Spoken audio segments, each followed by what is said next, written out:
মাগরিবের সময় একটা সন্তান বাবার ঘরে এসে কয়, বাবা 10,000 টাকা দাও। বাবায় জানে ওরে টাকা দিলে এখন মদের আড্ডায় চলে যাবে বন্ধু বান্ধবের কাছে। বাবায় কয় দেওয়া হবে না। জিদ কন্ট্রোল করতে না পাইরা বাবারে মাইর শুরু করছে। এমন মাইর দিছে বাবা বুড়া মানুষ, রক্তাক্ত মাটির মধ্যে। মা ঈশা ছেলের পাও ধরে কাঁদে, আর তোর বাবারে মারিস না, তোর বাবা সহ্য করতে পারে না। মাও এর মধ্যে দুই একটা পড়ে গেছে। সন্তান লাথি মাইরা ঘর থেকে বের হইয়া বাইক নিচে, বাইক চিনেননি, হেদায়েত দিলে দরজা আইনো, নাইলে বাড়িতে আইনো না, দরজা লাগাইলাম আর আমি দরজা খুলবো না। যুবক ছেলেটা বাইক নিয়ে যায়, মা কাঁদে, ও আল্লাহ ওরে হেদায়েত দাও, না হয় ধ্বংস করে দাও। যুবক জিদ্দে যাইতেছে বন্ধুদের কাছে, বাবার গায়ে হাত তুলছে, কত বড় বেঈমান। হঠাৎ এক বুজুর্গ বয়ান করে, যুবক হুন্ডা বাইকটা থামায়া দুই এক শব্দ মাইকে শুননা আস্তে দাঁড়ায় গেল। হঠাৎ বয়ান কেমন যেন দিলের মধ্যে আসর করতেছে। যুবক তালা লাগায়া প্যান্ডেলের পেছনে এসে বসছে। হুজুর বয়ান করতে করতে মা বাবার হক নিয়ে বয়ান শুরু করছে। আল্লাহওয়ালার বয়ানে এমন এক হালাত ওর মধ্যে শুরু হয়ে গেছে। পেছনে গড়াগড়ি খায় আর কান্না করে আর চিল্লায়, আল্লাহ আমারে মাফ করো, আল্লাহ আমারে মাফ করো, আল্লাহ আমারে মাফ করে দাও, আমি এত বড় অন্যায় করে ফেলেছি। হুজুরে বয়ান করতে মাত্র নজর পড়ে গেল। হুজুর বলে, ওখানে কে এরকম করে, সামনে নিয়ে আয়। সামনে একা, হুজুর আমারে মাফ করে দেন, হুজুর আমারে মাফ করে দেন। হুজুর এমন বয়ান করলো, মায়ের দোয়া ছাড়া জীবনে সফলতা আসবে না রে বাবা। জানো না তুই পরীক্ষার হলে গেছো, কিন্তু তোর মা ঘুমায় নাই, রাতের বেলা দোয়া করছে, হে মালিক আমার বাবার পরীক্ষায় তুমি পাশ করার ব্যবস্থা করো। তোরে আমারে মানুষ বানাইতে যে মা কত রাত ঘুমাইতে পারে নাই, খানার প্লেট নিয়ে খাইতে বসছে, পেটে ক্ষুধা, তুই প্রস্রাব করে দিছো। বাবায় খাইছে ঠিকই, মা খানা খাইতে পারে নাই। এমন কষ্ট করে মা বাবায় তোরে আমারে মানুষ বানাইছেন, তুই একটা চাকরিতে যাও। মা বাবা এত কান্না করে দোয়া করছে, ও মালিক আমার বাবার একটা চাকরির ব্যবস্থা করে দাও। ও সন্তান, ওই মা বাবার সাথে বেয়াদবি করিয়া এই দুনিয়াতে কেউ সফল হয় নাই, তুইও হবি না রে বাবা। এইভাবে বয়ান শুনিয়া যুবক হুজুরে মোনাজাত দিয়া বিদায় দিয়া যুবক আসছে হুজুরের হাতে হাত দিয়া, এমন তওবা করছে, হুজুর কি করব, আমি অন্যায় করে ফেলেছি। হুজুর বলে, বাবা যাও, যাইয়া মায়ের পাও ধর, বাবার পাও ধইরা ক্ষমা চা। মা বাবার পাও ধরলে সম্মান কমে না রে সন্তান, বরং মা বাবার দোয়া তোর উপরে বেড়ে যাবে। সন্তান ওস্তাদের এই হুজুরের দোয়া নিয়ে রাতের গভীরে বাসায় রওনা। যাইয়া দেখে দরজা এমন আটকানো, ডাকতেছে, মা দরজা খোলো, মা তো আওয়াজ দেয় না। মা শুনতেছে, আওয়াজ দেয় না। ওদিকে বাবা বেহুশ অবস্থায় বিছানায় পড়ে আছে। এমন এক হালাত, সন্তান এক পর্যায়ে কয়, মা আমি তওবার নিয়ত করে আসছি, আর বেয়াদবি করব না, আমার একটু পাও ধইরা ক্ষমা নেওয়ার সুযোগ দাও, আমি আর কোনোদিন বেয়াদবি করব না। মা এক পর্যায়ে সন্তানের কান্না সহ্য করতে না পারিয়া, যত কিছু হোক না কেন সন্তানের কান্না মা সইতে পারে না, বাবা সইতে পারে না। দরজা খোলা মাত্র চিৎকার দিয়া সন্তানটা বাবার পা জড়ায় বলে, বাবা আমারে মাফ করিয়া দাও, জীবনে কত ব্যথা দিয়েছি তোমাদের, আমার কথায় তুমি কান্না করেছো, আমার বেয়াদবিমূলক আচরণে মনে হয় আমি জাহান্নামী হয়ে গেলাম। মায়ের পাও জড়ায় কাঁদে আর কয়, মাফ করে দাও। বাবা কয়, তুই আসিস না, তোরে মাফ করবো না, যা যা, আমি তোরে ক্ষমা দিব না, তুই পারলে আমাকে আরো মার, মনের জাল মিটাইয়া মার, আমি আর তোকে ক্ষমা দিব না। কিন্তু মায়ের দিলে মানে না।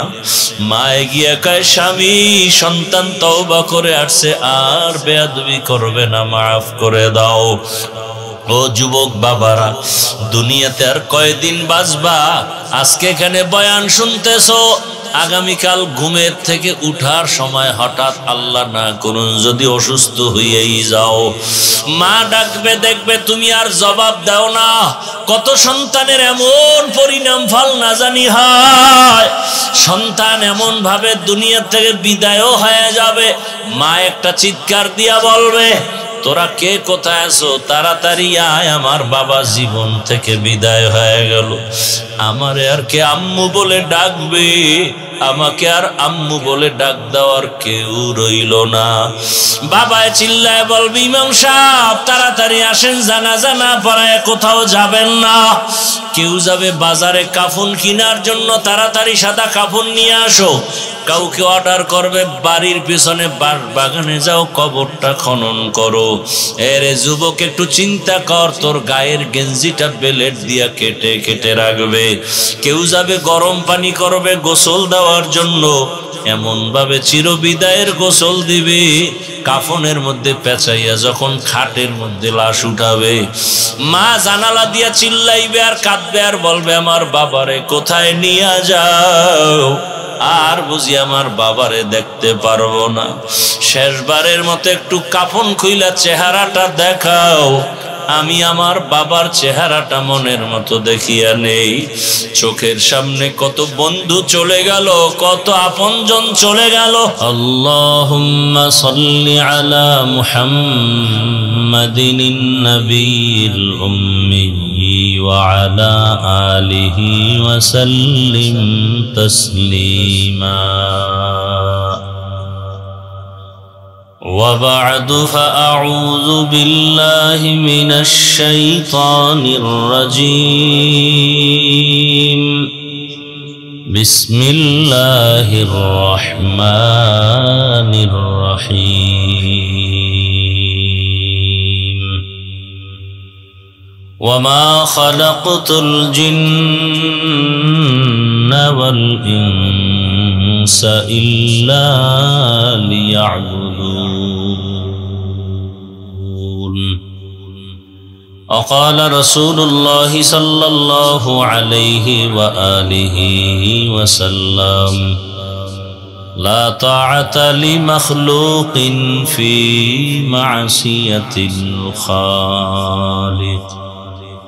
صدق الله مولانا العظيم، صدق رسوله النبي الأمي الكريم، ونحن على ذلك من الشاهدين والشاكرين والذاكرين، والحمد لله رب العالمين. سبحانك لا علم لنا إلا ما علمتنا، إنك أنت العليم الحكيم. رب اشرح لي صدري ويسر لي أمري واحلل عقدة من لساني يفقه قولي. दुर्फशानी ने तेरे कतरों को दरिया कर दिया, दिल को रोशन कर दिया, आँखों को बीना कर दिया। दिल को रोशन कर दिया, आँखों को बीना कर दिया।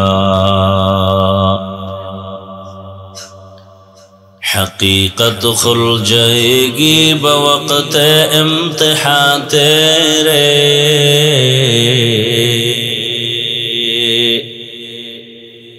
हकीकत खुल जाएगी बवक़्त इम्तिहान तेरे। कि सुस्ती में या मेहनत में गुजारी जिंदगी तूने, कि सुस्ती में या मेहनत में गुजारी जिंदगी तूने। मुहम्मद ने आकर कुफर को मिटाया,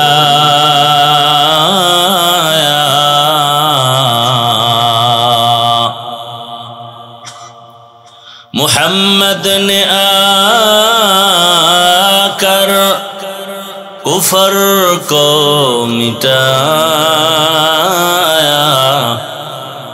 कुफर को मिटा कर सदाकत बताया, कुफर को मिटा कर सदाकत बताया। ला इलाहा इल्लल्लाह, ला इलाहा इल्लल्लाह, ला इलाहा इल्लल्लाह।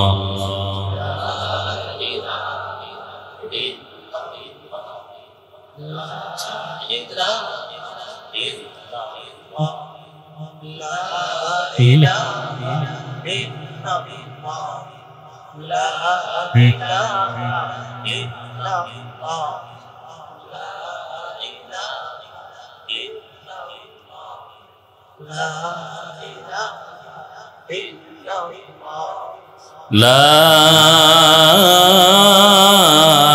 إله إلا الله محمد رسول الله। রওজাতুন নূর মাদ্রাসা কর্তৃক আয়োজিত আজকের মাহফিল, উপস্থিত মোহতারাম সম্মানিত সভাপতি, প্রধান অতিথি, বিশেষ অতিথিবৃন্দ, হযরত উলামায়ে কেরাম,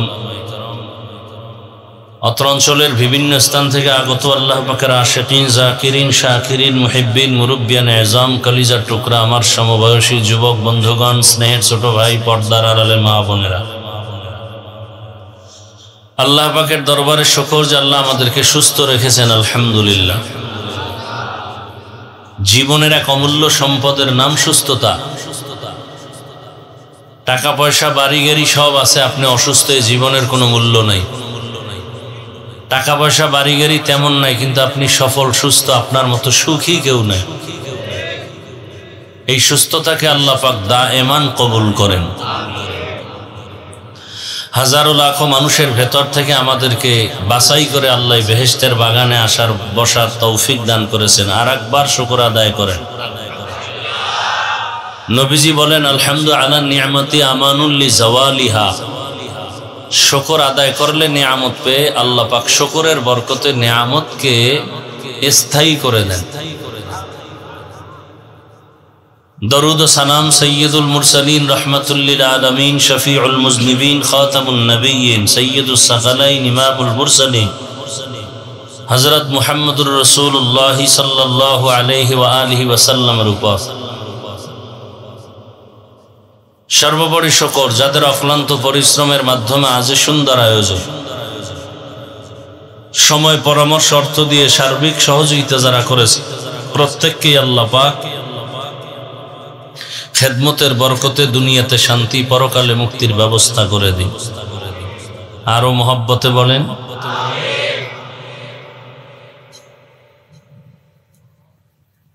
উলামায়ে হযরত অত্যন্ত গুরুত্বপূর্ণ কোরআন সুন্নাহ ভিত্তিক আলোচনা রেখেছেন। আপনারাও সবরের সাথে আলোচনা শুনছেন। আমি সংক্ষেপ দু চারটি কথা বলার নিয়ত। কোরআনে হাকিমের এক আয়াত, রাসূলের একটি হাদিস পড়েছি। ইখলাস রুহানিয়াতের সমন্বয়, সহি নিয়তে, সহি তরিকায়, সহি কিছু কথা বলার মতো, শুনবার মতো আমাকে আপনাদের সকলকে দয়াময় আল্লাহ তৌফিক দান করেন। ওয়ামা খালাকতুল জিন্না ওয়াল ইনসা ইল্লা লিয়াবুদুন। আল্লাহ বলেন, হে দুনিয়ার মানব জাতি, তোমাদেরকে এবং জিনকে সৃষ্টি করি নাই। হ্যাঁ, সৃষ্টি করেছি একমাত্র ইবাদতের জন্য। নবীজি বলেন, লা তাআতা লি মাখলুকিন ফি মাসিয়াতিল খালিক। আল্লাহকে অসন্তুষ্ট করে পৃথিবীর ভিন্ন কারো হুকুম মানা হারাম। আল্লাহকে অসন্তুষ্ট করে নেতার কথা মানা হারাম। কথা বুঝেন? কারণ আপনি যদি দাঁড়ায় বলেন নেতার কথা মানা হারাম, এটা কোন আয়াতে আছে? এরকম কিছু বেয়াদব সমাজে আছে না?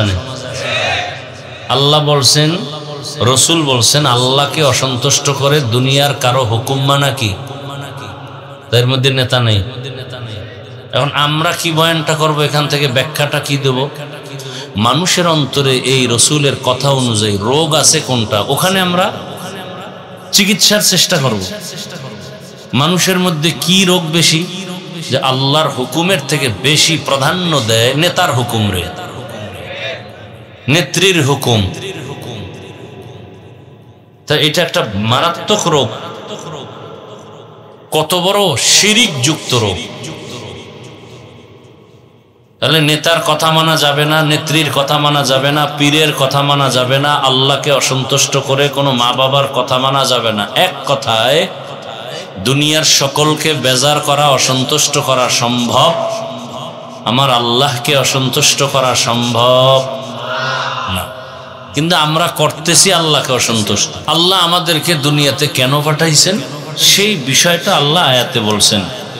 বলতে গিয়ে আল্লাহর বলার ভঙ্গিমাটা কেমন, আল্লাহ বলেন ওয়ামা খালাকতুল জিন্না ওয়াল ইনসা ইল্লা লিয়াবুদুন, আমি জিন ও মানুষ সৃষ্টি করি নাই।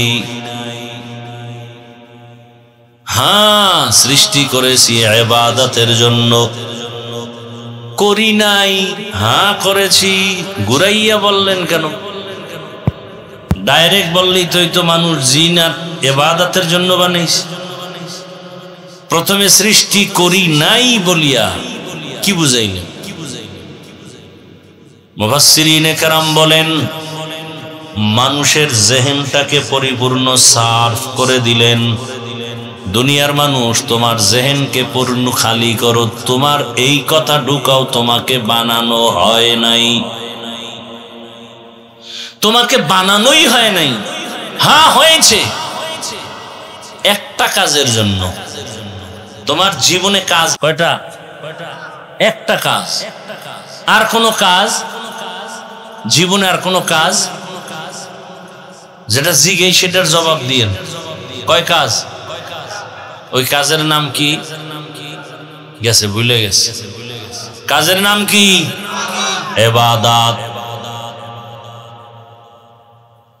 তোমার জীবনে একটাই মাত্র কাজ, ইবাদত।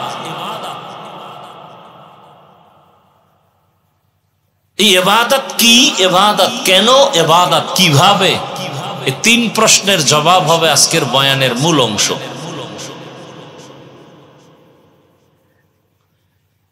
আল্লাহ পাক রব্বুল আলামিন এই ইবাদতের দ্বারা কি চান? আল্লাহ চান আল্লাহর মারিফত অর্জন করবে। আল্লাহর মারিফত কেমনে বুঝলাম? অধিকাংশ মুফাসসিরিনে কেরাম এখানে তরজমা লিখছেন ওয়ামা খালাকতুল জিন্না ওয়াল ইনসা ইল্লা লিয়াবুদুন।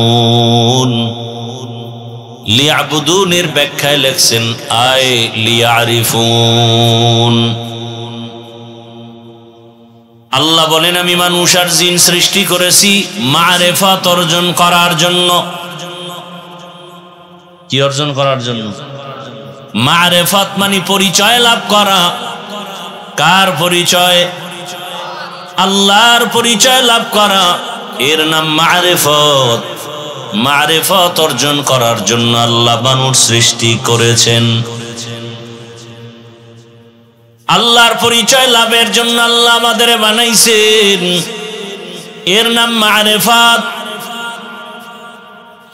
একদল বলে মারিফত বলতে কিচ্ছু নাই।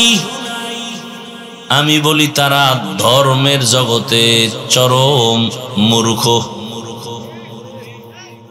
এই আয়াতে আল্লাহ বলেন আমি মানুষকে মারিফত অর্জনের জন্য সৃষ্টি করেছি। মারিফত মানে আল্লাহর পরিচয় লাভ করা। প্রশ্ন, আল্লাহ তাহলে ইবাদত করার জন্য বানাইছি কেন বললেন? ডাইরেক্ট বলতেন আমি মারিফতের জন্য মানুষ বানাইছি। ওয়ামা খালাকতুল জিন্না ওয়াল ইনসা ইল্লা লিয়ারিফুন।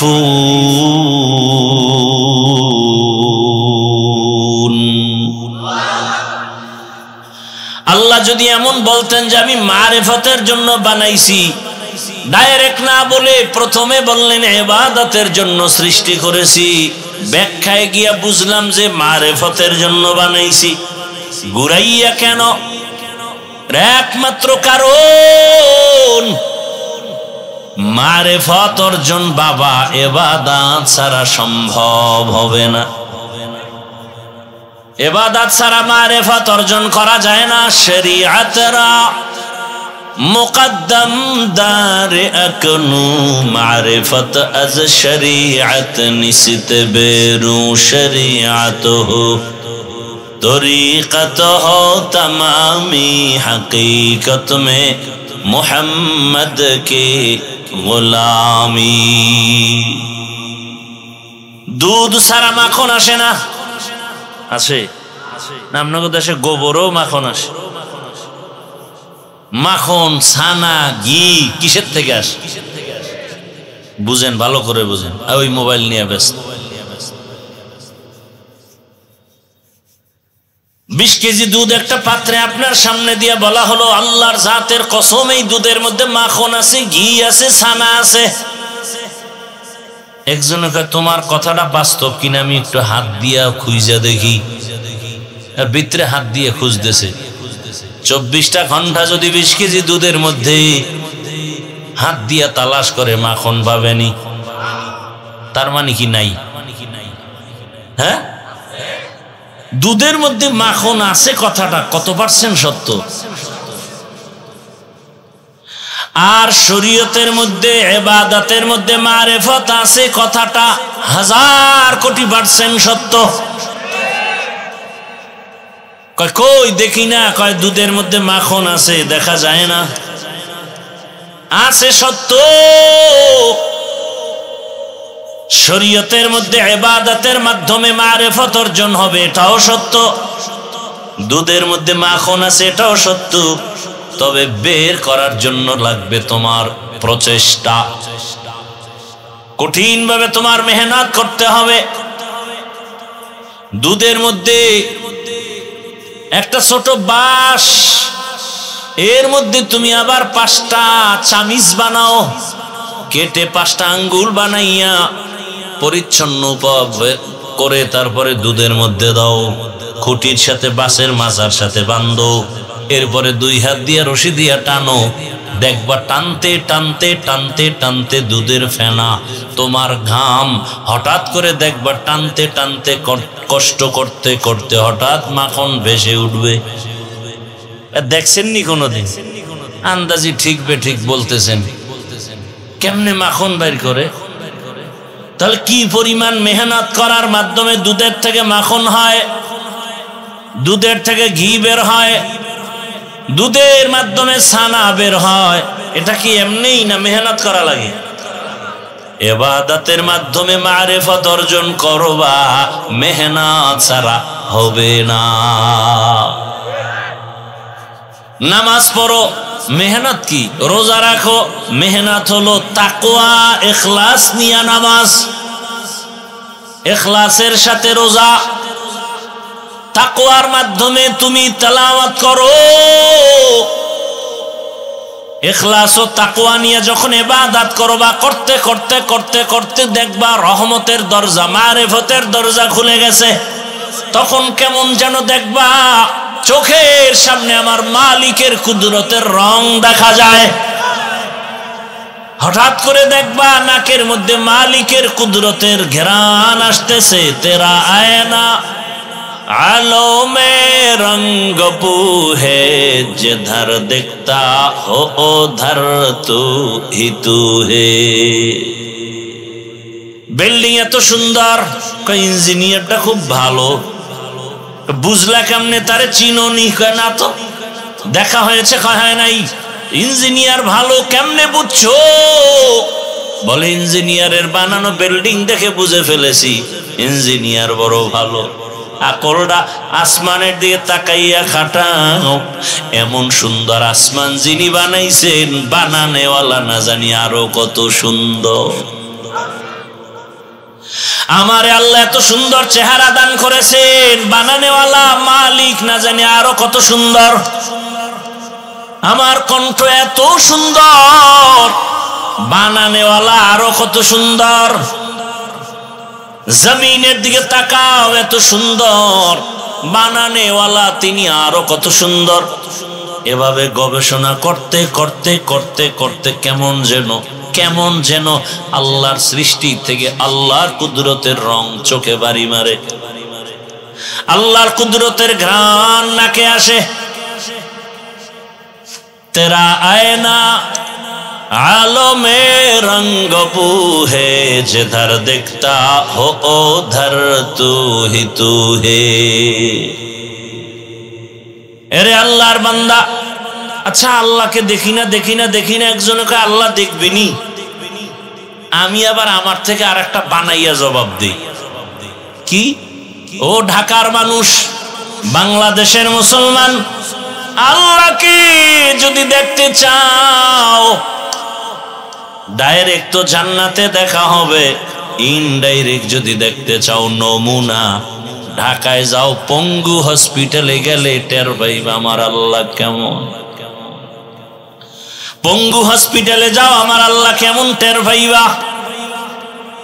কারো দুইটা পাও নাই, কারো হাত নাই, কারো হাত বাঁকা, কারো পা বাঁকা। এরে নবীর আশিক, আর একটা আল্লাহকে দেখার আয়না উলামায়ে কেরাম বলেন কোরআন।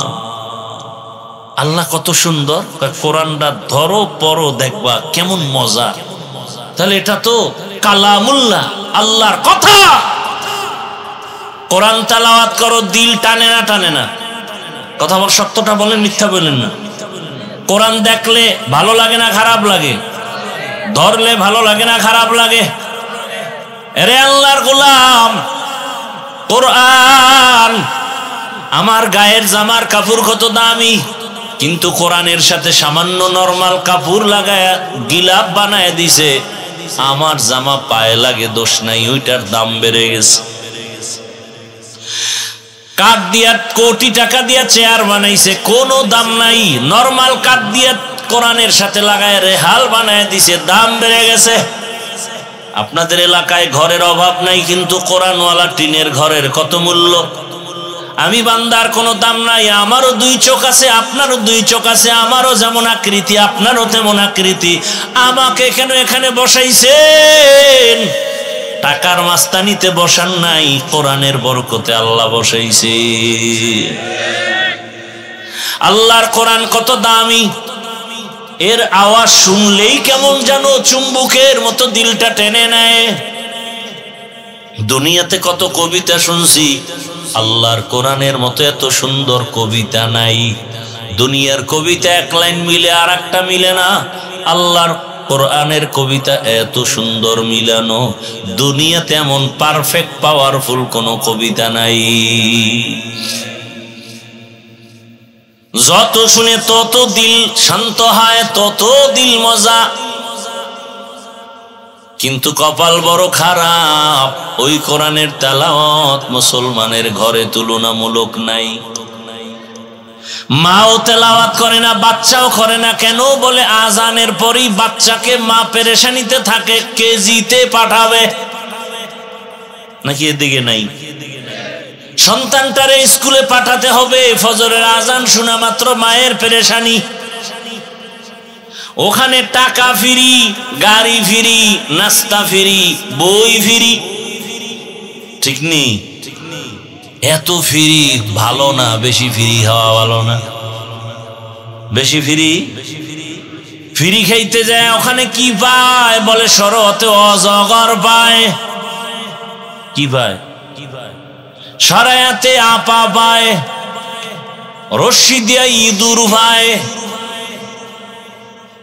আর মাদ্রাসায় যাও, হেঁটে হেঁটে যাও, কষ্ট করে যাও, ওখানে ফ্রি টাকা নাই, ফ্রি গাড়ি নেই।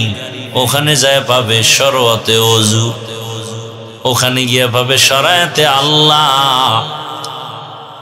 আর জবানে কবিতা পড়বে রব্বি জিদনি ইলমা, ইলমে রা'জাজো করদান বেহিসাব, খলকে রাদাদান জওয়াবে বাসওয়াব, হক না দারদ দোস্তে খলকা জারেরা, নিস্তে ই খসলত কে দিন দারেরা। খারাপ লাগতেছে আপনাদের?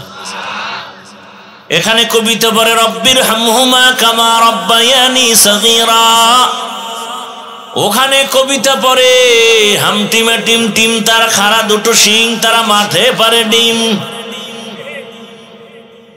সত্য কথা স্বীকার করতে এত টেনশন করেন কেন? আকাম করবেন এতে দোষ নাই, আমি বলা দোষ। আল্লাহ হেদায়াত দান করেন। কি আপনার সন্তানরে কি পাশ করাইয়া কদ্দুর উপরে উঠছেন? মাদ্রাসায় পড়ে লাভ নাই, আপনি দুনিয়ার লাইনে গিয়ে কি লাভবান হয়েছেন? বড় আমার দেশে কত বেকার যুবক ভালো নাম্বার পেয়ে পরীক্ষায় পাশ করার সার্টিফিকেট এত মজবুত, কিন্তু চাকরি নাই। নাই এরকম? বেকারত্বের অভিশাপ। আর এমন দুর্নীতি জমিনে চলছে, যেই দল ক্ষমতায় ওই দলের সমর্থক ছাড়া চাকরি পাওয়া যাবে না। কি একদল আসবে, তাদেরটা মোটামুটি লাইন হবে, আবার আর এক দল একেবারে নামা, মেয়াদ শেষ, এবার আমগুটি ঢুকা। এইটা রাজনীতি। এই জন্য আমি বলি সব জায়গায় যেখানে ইসলাম নাই সেটা রাজনীতি না, সেটা দুর্নীতি। পৃথিবীতে শ্রেষ্ঠ রাজনীতির নাম ইসলাম।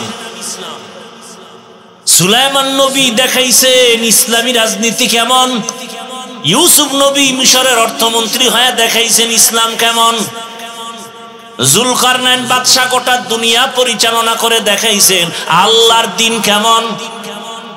রহমতের নবী নাপাক সমাজে আসছেন, নাপাক চরিত্রহীন লম্পটের সমাজ, সেই সমাজে রসুল এসে দেখাইলেন ইসলাম কেমন। আবু বকর দেখাইলেন ইসলাম কেমন, ওমর দেখাইলেন ইসলাম কেমন।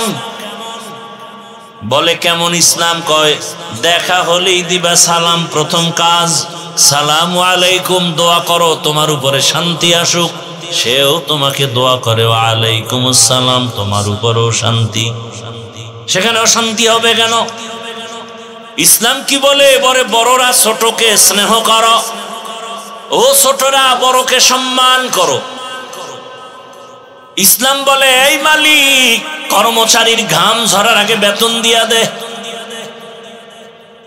এর নাম ইসলাম। এজন্য যুবকদের সব জায়গায় ওয়াদা করাই, 2 ফিট 3 ফিটের ব্যানার বানা, ব্যানার বানাইয়া বাজারে বাজারে লাগার স্লোগান লেখ, ইসলাম ছাড়া কিয়ামত পর্যন্ত জমিনে কেউ শান্তি দিতে পারবে না, পারে নাই। শান্তির একমাত্র ঠিকানা ইসলাম। ইসলাম ছাড়া সব অশান্তি, অশান্তি, অশান্তি। যারা ইসলাম মানে না, শান্তিতে আছে একটা। ও বউর কাছেও শান্তি পায় না, মাইয়া ভোলার কাছেও শান্তি পায় না, কারো কাছে না। ওর ভিতরে জ্বালা, বাইরে জ্বালা, ও জ্বলতে জ্বলতে শেষ। এরপরে মামলা, মামলার উপরে হামলা। কি আর এখন এমন রাজনীতি চলে, তোরে মারার জন্য শত্রু লাগবে না, দলের বন্ধুই তোমার গলায় ছুরি চালাবে। বানায় বলতেছি এই আকাম চলে না। কি আপনাকে মারার জন্য কি বাইরের দলের লোক লাগবে? মানে আপনার দলের যারে লইয়া এক জায়গায় বইয়া খাইতেছেন, হেই আপনার জন্য রেডি। সমস্যা কি? আমি চান্দাবাজি আর ধান্দাবাজি করবো। না না সাহেব, সমস্যা কেন? অমুক নেতা ওখানে বাধা দেয়, করে মাইনাস কর। ওরে কি কর? ওরে মাইনাস কর, সব আমি খামু। ইসলাম ছাড়া শান্তি কোনোদিন সম্ভব না। আপনি মানে না, না মানে এটি বলারও কায়দা নাই। আমি যে কথাগুলো বলতেছি এই কথা মসজিদে যদি কোনো ইমাম সাহেব খতিব সাহেব বলে, কমিটি বলবে 1 মাসের জন্য আপনি বাড়িতে বেড়াইয়া আসেন, ঠিক নি? খুশির কথা না? কারণ কি বলে, শিয়ালের হাতে মুরগি আমানত দিলে যা হয়, সুদখোর, ঘুষখোর, বেনামাজি, নারীবাজ, মদ পানকারী, দুর্চরিত্রওয়ালাকে মাদ্রাসা মসজিদের চাবি দিলে তো তাই হবে। চাবি দিছে জিব্রাইল, জিব্রাইল এসে চাবি দিছে সুদখোরের হাতে। পৃথিবীতে অল টাইম, কোন টাইম কি ভাই আপনারা বুঝেন না কথা? অল টাইম বানি কয় ঘন্টা? সব সময় সব মাখলুকাত বরদোয়া করে সুদখোরের জন্য। কয়েকটা নামি দামি সুদখোরের নাম লেখা যদি ধান খেতে লাগান, পোকাই বোনা ভয়ে। বুঝেননি কিছু? কি বুঝেন? সুদের সাথে যারা জড়িত এদের নামাজ হবে না, রোজা হবে না, তেলাওয়াত হবে না, দান করলে হবে না, মোনাজাত কবুল হবে না, হজ কবুল হবে না। 24 ঘন্টার সেকেন্ডে সেকেন্ডে সেকেন্ডে অল টাইম তার গর্ভধারিণী মায়ের সাথে জিনার গুনাহ, জেনার গুনাহ। কার সাথে? মইরা যাওয়া ভালো না? আল্লাহ হেদায়েত দান করুন। जिंदगी में बंदगी तू करना है, जिंदगी में बंदगी तू करना है, जिंदगी बे बंदगी शर्मिंदा है। আপনাদের কষ্ট হইতেছে?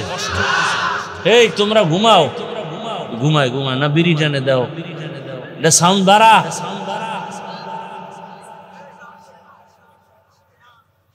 আচ্ছা এই রাইতে আপনাকে ঘুমাইব, সবাই না মোবাইলের হক আদায় করেন সারা রাত। মায়ের হক আদায় করে না, বাবার হক আদায় করে না, স্ত্রীর হক আদায় করে না, সন্তানের হক আদায় করে না। মাওলায় যদি দইরাই ফালায়, বলবে আল্লাহ একটা হক তো আদায় করছি, কি যদি উসিলায় আল্লাহ মাফ করে। दुनिया में हो दुनिया का तलबगार न हो, बाजार से गुजर हो खरीदार न हो। ये दुनिया एक मिसले कागज फूल है, ये दुनिया एक मिसले कागज फूल है। जिंदगी में बंदगी तू करना है, जिंदगी बे बंदगी शर। এই যুবকরা কারো কাছে আবার টাইম দিয়ে শুনি, ঘড়ির দিকে চাইতেছে যে কারোর সাথে টাইম দেওয়া আছেন? হুজুর এই রাইতে তো থাকা যাবে না, আমার তো টাইম দেওয়া। বান্ধবীর সাথে রাত্রে তার সাথে চ্যাটিং করব, আর আমার 14 গোষ্ঠী জাহান্নামে নিব। মরার আগে মা বাবা পঙ্গু হয়ে যাবে, ঘরের মধ্যে গজব নেমে আসবে, দোকানে আগুন লাগবে। এত বিপদ কেন? সারা রাত্র মোবাইলে জিনা করার শাস্তি। সারা রাত মোবাইলে ঘরে ঘরে রুমে রুমে জেনা চলে, জেনা। মাইয়া মোবাইল চালায়, ছেলে মোবাইল চালায়, মা এক রুমে, বাবার এক রুমে মোবাইল চালায়। করে কি? চোখের জেনা, হাতের জেনা, জবানের জেনা, অন্তরের জেনা। উচিত ছিল ঘুমের মধ্যে চেহারা শুকর হইয়া যাওয়া। রহমতের নবীর উম্মত হওয়ার কারণে আল্লাহ গজব দেন নাই। আগের নবীর উম্মতরা কঠিন গুনাহ করলে ঘুম থেকে উঠে দেখতো টাটকা বান্দর হয়ে গেছে, শুকর হয়ে গেছে। তুমি তো তার থেকে কম গুনাহ করো না, তোমার চেহারা তো আরো নষ্ট হওয়া উচিত। চেহারা নষ্ট হইতেছে, বাট শুকর হয় না, বানর হয় না। চেহারার দিকে কোনো আকর্ষণ নেই, তো কোনো আকর্ষণ নাই। চেহারার মধ্যে তাকাইলে একটা যে মায়া লাগে, এটা নাই তো। সারা রাত অন্যায় করে, সারা রাত। যাদের কলবের দরজা খোলা, এরা দেখলেই বলবে তুই রাত্রে কি কি আকাম করছো, তোর কপালের উপরে ভেসে উঠবে। আব্দুল্লাহ ইবনে আব্বাস বলেন, গুনাহ করলে 5টা শাস্তি আছে। রিজিক কমে যাবে, চেহারার নূর চলে যাবে, কেউ তাকাইলে আকর্ষণ থাকবে না। মানুষের পুরো বডির আকর্ষণ তো চেহারা। আকর্ষণ কি? চেহারা। গুনাহ করার কারণে চেহারার আকর্ষণ নষ্ট হয়ে গেছে। চেহারার মধ্যে আরো এখন আকর্ষণ বাড়ানোর জন্য বিউটি পার্লারে যায়, আরো মেডিসিন মাইকে, আরো ভেজাল। এমন বোরন উঠছে, কোন ঔষধে যায় না, গেছে যায় না। ওই তো এক গুনার শাস্তি। আবার উল্টা পাল্টা জিনিস চেহারায় লাগাইছো, ওই চেহারা কোনোদিন আর ভালো হবে না। তবে একটা তাবিজ দিয়া যায়, মানবে কিনা জানি না রে যুবক বাবা। যদি গুনাহ ছাড়তে পারো, নেক আমল করতে পারো, 5 বার ওযু বানাইয়া, যতবার ওযু বানাবি, প্রত্যেক ওযু বানাইয়া প্রত্যেকবার দরুদে ইব্রাহিম পইরা চেহারার মধ্যে হাত ফুলাইয়া দিবি, বুলাইয়া দিবি। একবার পড়বি দরুদে ইব্রাহিম, যেটা নামাজে পড়ি। ইনশাআল্লাহ কিছুদিন পরে দেখবি চেহারা কোনো ক্রিম লাগবে না, কোনো মেডিসিন লাগবে না। আমার আল্লাহ চেহারাটা উজ্জ্বল বানায় দিবে।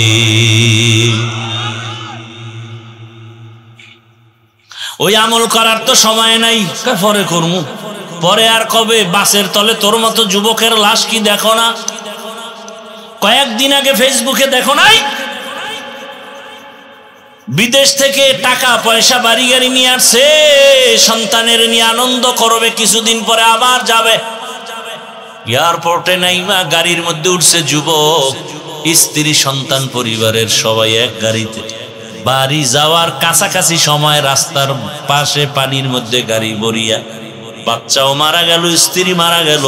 যুবক কান্না করে, মানুষ বিবাহ করিয়া সন্তান নিয়ে খাইয়া না খাইয়া, বউ সন্তান নিয়ে একটা আনন্দে কাটায়। আমার কপাল এত খারাপ, জীবনে সে আনন্দ পাই নাই।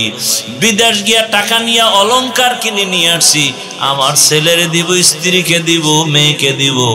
আজকে আমার কপাল কেন এত খারাপ যে আমার নিজের হাতে বাচ্চাটা মরিয়া গেল, নিজের চোখের সামনে স্ত্রী মারা গেল। এই দুঃখ তো অন্তরে জমা রাখা যায় না।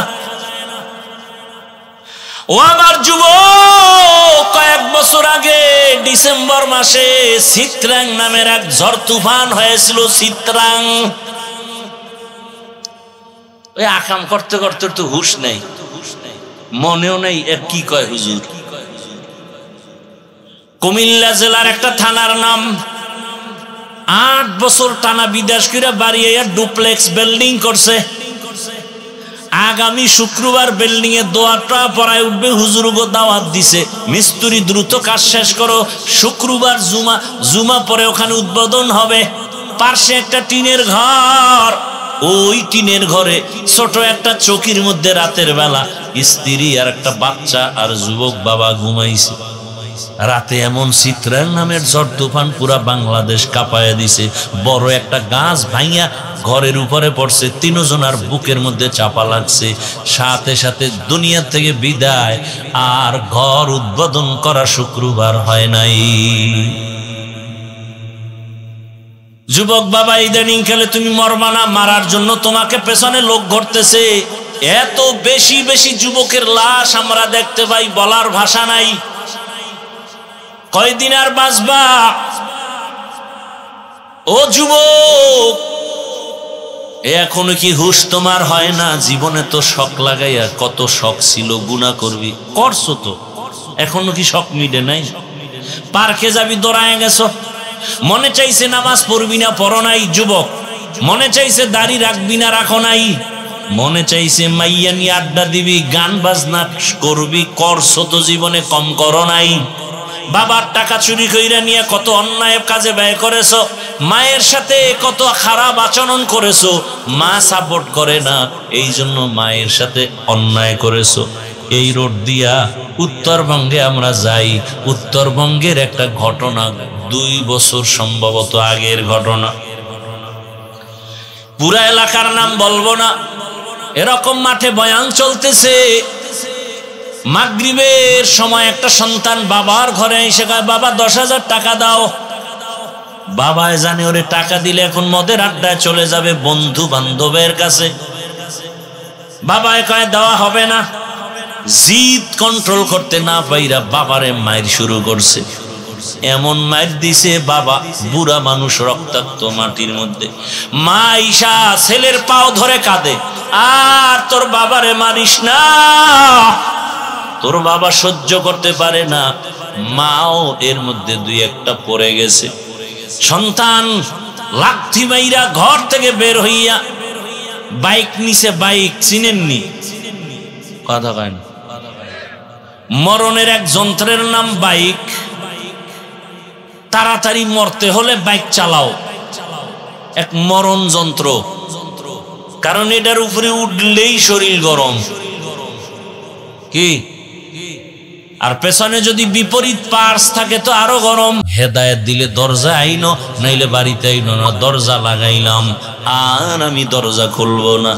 যুবক ছেলেটা বাইক নিয়ে যায়, মা কাঁদে, ও আল্লাহ ওরে হেদায়েত দাও, না হয় ধ্বংস করে দাও।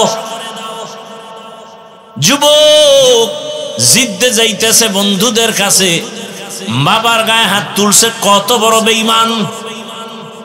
হঠাৎ এক বুজুর্গ বয়ান করে, যুবক হুন্ডা বাইকটা থামায়া 2-1 শব্দ মাইকে শুননা আস্তে দাঁড়ায় গেল।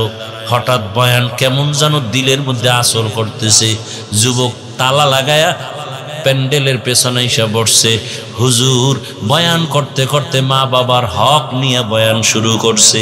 আল্লাহওয়ালার বয়ানে এমন এক হালাত ওর মধ্যে শুরু হয়ে গেছে, পেছনে গড়াগড়ি খায় আর কান্না করে আর চিল্লায়, আল্লাহ আমারে মাফ করো, আল্লাহ আমারে মাফ করো, আল্লাহ আমারে মাফ করে দাও, আমি এত বড় অন্যায় করে ফেলেছি। হুজুরে বয়ান করতে মাত্র নজর পড়ে গেল। হুজুর বলে, ওখানে কে এরকম করে, সামনে নিয়ে আয়। সামনে একা, হুজুর আমারে মাফ করে দেন, হুজুর আমারে মাফ করে দেন। হুজুর এমন বয়ান করলো, মায়ের দোয়া ছাড়া জীবনে সফলতা আসবে না রে বাবা। জানো না তুই পরীক্ষার হলে গেছো, কিন্তু তোর মা ঘুমায় নাই, রাতের বেলা দোয়া করছে, হে মালিক আমার বাবার পরীক্ষায় তুমি পাশ করার ব্যবস্থা করো। তোরে আমারে মানুষ বানাইতেছে, মা কত রাত ঘুমাইতে পারে নাই, খানার প্লেট নিয়ে খাইতে বসছে, পেটে ক্ষুধা, তুই প্রস্রাব করে দিছো। বাবায় খাইছে ঠিকই, মা খানা খাইতে পারে নাই। এমন কষ্ট করে মা বাবায় তোরে আমারে মানুষ বানাইছেন, তুই একটা চাকরিতে যাও।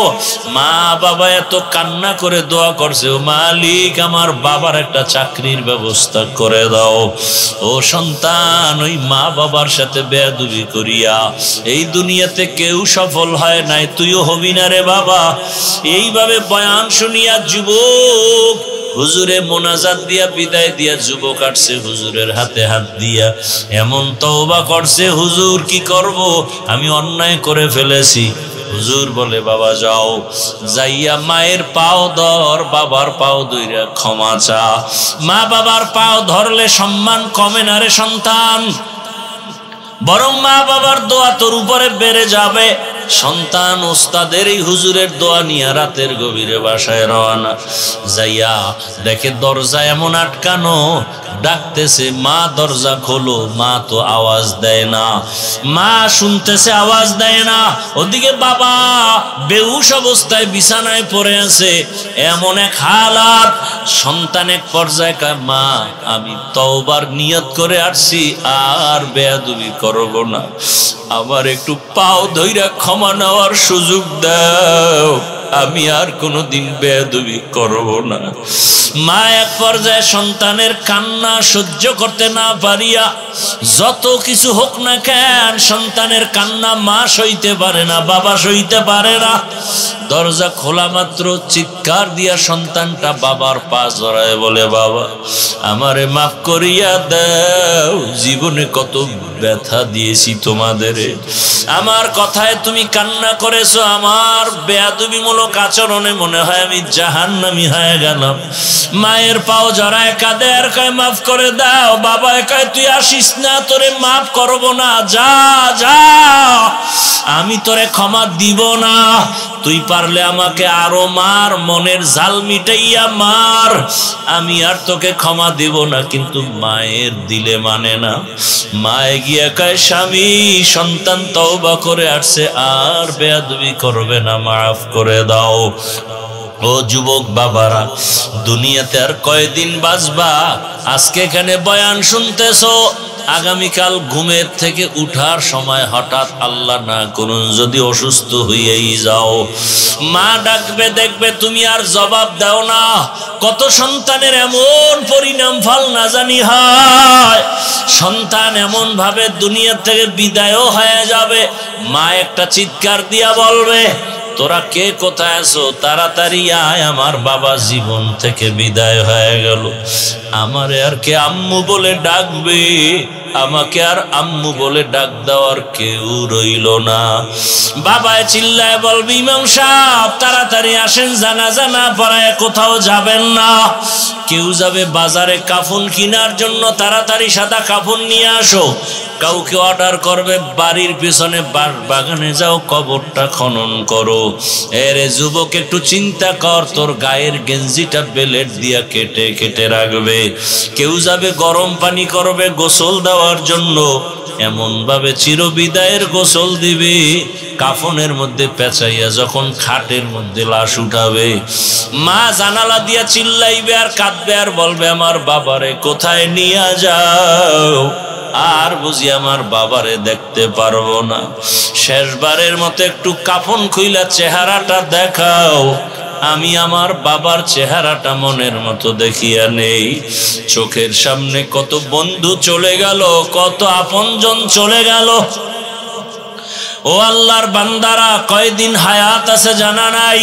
ওরে মনটারে বুঝাও, জীবনের জাল মিটাইয়া মনের আশা ফুরায় কত গুনাহ করেছো, এখনো কি তওবা করবা না? তোমার মতো কত যুবক জেনারেল লাইনে পড়ে, চাকরি করে, ব্যবসা করে, নামাজ বাদ দেয় না, স্কুলে পড়ে নামাজ পড়ে, কলেজে পড়িয়াও নামাজ ছাড়ে না। বলো তোমরা পারো না কেন? তোমার কপালে কার অভিশাপ লাগছে বুঝি না। তোমার মতো যুবক র্যাব, আর্মি, পুলিশ, বিডিআরের চাকরি করে, দাড়িওয়ালা নামাজির অভাব নাই। বলো তুমি কেন পারবা না? তোমার মতো যুবক তাকায় দেখো রাস্তায় গাড়ি চালায়, নামাজ পড়ে, তুমি পারো না কেন? তোমার মতো যুবক তাকায় দেখো ঢাকা কলেজে পড়ে, পাগড়ি মাথায়, দাড়িওয়ালা জামা পরে বড়, তুমি কেন পারো না রে বাবা? তোমার মতো যুবক ডাক্তার, প্রফেসর, ইঞ্জিনিয়ার, নামাজি, তুমি কেন পারবা না রে বাবা? এখনো সময় আছে, তওবা করো। মনে মনে আমার আল্লাহকে বলো, হে মালিক, জীবনে গুনাহ তো কম করি নাই, আজকে থেকে তওবা করতে চাই, আর মা বাবার সাথে বেয়াদবি করব না। শিক্ষকের দোয়া নিয়ে, উলামায়ে কেরামের দোয়া নিয়ে, নবীর আদর্শ মেনে চলবো। পর্দার আড়ালের মা বোনেরা, আপনার মতো মা এই এলাকায় এখনো আছে, বেপর্দায় চলে না, নামাজ ছাড়ে না, স্বামীর মাল নষ্ট করে না, মোবাইলে সময় কাটায় না। আপনারা কি পারেন না? পর্দা করে চলবেন, নামাজ পড়বেন এবং সন্তানটাকে ডাক্তার বানাবেন। বাধা নাই, তবে আদর্শ ডাক্তার বানায় যাবেন। সন্তান ডাক্তারিও করবে, তেলাওয়াত করে, মা বাবার জন্য দোয়া করবে, নামাজ পড়বে, এমন সন্তানকে ডাক্তার বানাবেন। আপনিও ধন্য, সন্তানও ধন্য। সন্তানটাকে ইঞ্জিনিয়ার বানাবেন, বেয়াদবিমূলক আচরণ যেন জীবনে কারো সাথে না করে, আদর্শওয়ালা ইঞ্জিনিয়ার বানান, আদর্শের মানুষ বানায় যাবেন। ও মা, আপনিও তওবা করেন, আর নামাজ ছাড়বেন না, বেপরদায় চলবেন না, মা স্বামীর মাল নষ্ট করবেন না, মোবাইলে সময় ব্যয় করবেন না। আপনি যদি উল্টা পাল্টা করেন আপনার সন্তান আপনার থেকে কি শিখবে? আপনি যদি স্বামীর সাথে খারাপ আচরণ করেন সন্তান আপনার থেকে কি শিখবে? আপনি যদি ভালো আদর্শ দিতে পারেন সন্তান এগুলো শিখিয়া জীবনটাকে ধন্য করবে। ও আমার যুবক বাবারা, আল্লাহ পাক তওবার দরজা খুলে রাখছেন, জানি না কার কপালে তওবা আছে। মনে মনে আল্লাহকে বলো, আর দাড়ি কাটবো না, নামাজ ছাড়বো না, বেপরদায় চলবো না, মা বাবার সাথে বেয়াদবি করে বরদোয়া নিব না, শিক্ষকের দোয়া নিয়া ওলামায়ে কেরামের পরামর্শ নিয়ে নবীর সুন্নত অনুযায়ী চলবো। তওবা করার মতো যদি নিয়ত হয়, খাঁটি নিয়তে দুটো হাত আমার আল্লাহকে দেখায় দাও। আয় আল্লাহ, হাতগুলো কবুল করে নেন, তওবা কবুল করে নেন, তওবার উপরে মজবুত হইয়া চলার তৌফিক দান করেন, আমিন। আলহামদুলিল্লাহি রাব্বিল আলামিন, ওয়াসসালাতু ওয়াসসালামু আলা সাইয়্যিদিল আমবিয়া ওয়াল মুরসালিন ওয়া আলা আলিহি ওয়া আসহাবিহি আজমাইন। ইয়া আরহামার রাহিমিন, ইয়া আরহামার রাহিমিন, ইয়া আরহামার রাহিমিন। রব্বিরহামহুমা কামা রাব্বায়ানি সগীরা। আল্লাহুম্মা ইন্না